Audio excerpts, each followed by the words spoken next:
तो 163 का stop loss को जरूर गौर करें अगर आप कोई ट्रेड लेते हैं। लेकिन हाँ, मोमेंटम तेज अदानी पार में और अभी दिन के ऊपरी स्तरों पर आकर कर रहा है ट्रेड। इंश्योरेंस का हमने जिक्र किया था, स्पेशली एसबीआई लाइफ का, और एसबीआई लाइफ में आज हमने एक बड़ी ब्लॉक डील होते हुए देखी जहां पर कैनेडियन पेंशन फंड ने शेयर्स ऑफलोड किए और एसबीआई लाइफ के बाद अब इंडस टावर, पेटीएम में भी जल्द ब्लॉक डील हो सकती है।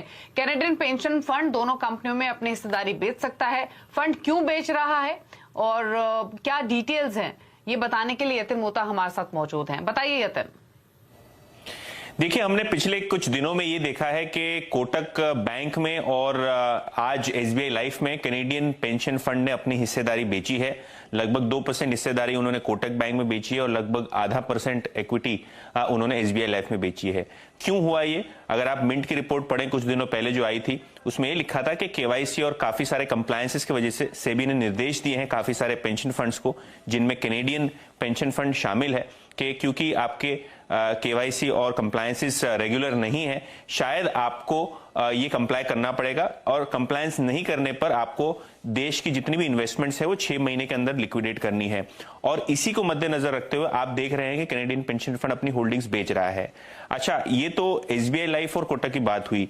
दूसरे कौन से शेयर्स हैं जहां कैनेडियन पेंशन फंड का हिस्सा है? यहां अगर हम देखें तो लगभग इनके पास 6 करोड़ शेयर्स हैं इंडस टावर में, लगभग 2% हिस्सेदारी, और लगभग 1.5% हिस्सा इनका पेटीएम में, ये होते हैं लगभग 1 करोड़ शेयर। तो ब्रॉडली अगर हम देखें दिसंबर 31, 2021 में ये इनकी रिपोर्टेड होल्डिंग थी जो स्टॉक एक्सचेंज पर रिफ्लेक्ट हो रही है। शायद इनमें से कुछ शेयर इन्होंने बेचे होंगे, शायद इन्होंने कुछ शेयर खरीदे होंगे, लेकिन 31 दिसंबर का ये डेटा हमारे सामने है आपकी स्क्रीन के ऊपर कि 5.8 करोड़ शेयर इंडस टावर के और पेटीएम के लगभग 1 करोड़ शेयर इनके पास वो हिस्सेदारी थी। अगर ये नॉन कंप्लायंस में हैं और इनको ये जो इन्वेस्टमेंट्स एग्जिट करनी है, तो शायद इन 2 काउंटर्स पे भी आपको बहुत जल्द ट्रांजैक्शन होते हुए दिखाई देंगे।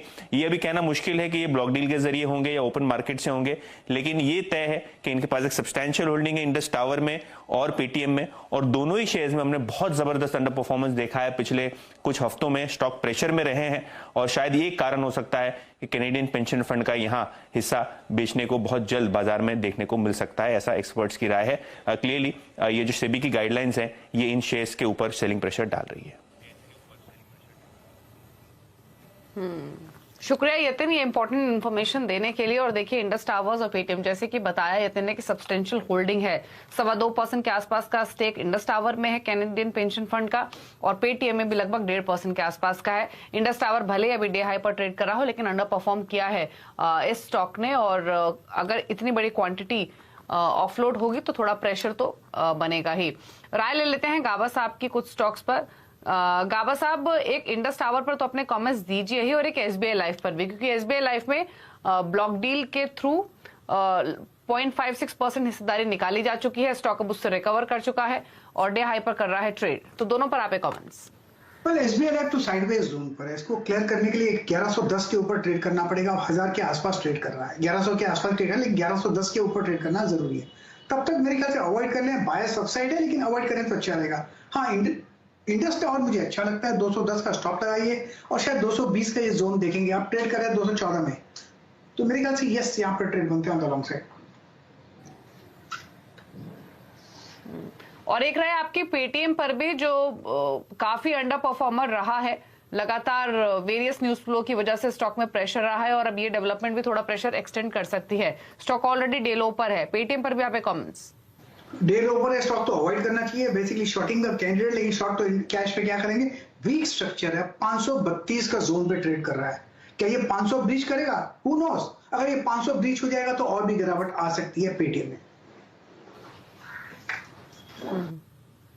ठीक है, तो 520 के नीचे लुढ़केगा तो और प्रेशर आ सकता है पेटीएम में। स्टॉक ऑलरेडी डे लो के आसपास ही कारोबार कर रहा है। रुक रहे हैं एक ब्रेक के लिए, ब्रेक के बाद कुछ और स्टॉक्स पर चर्चा करेंगे और साथ ही आपको बताएंगे कि वित्त वर्ष 2022 के कौन से रहे हैं सुपरस्टार्स। एक छोटे से ब्रेक के बाद।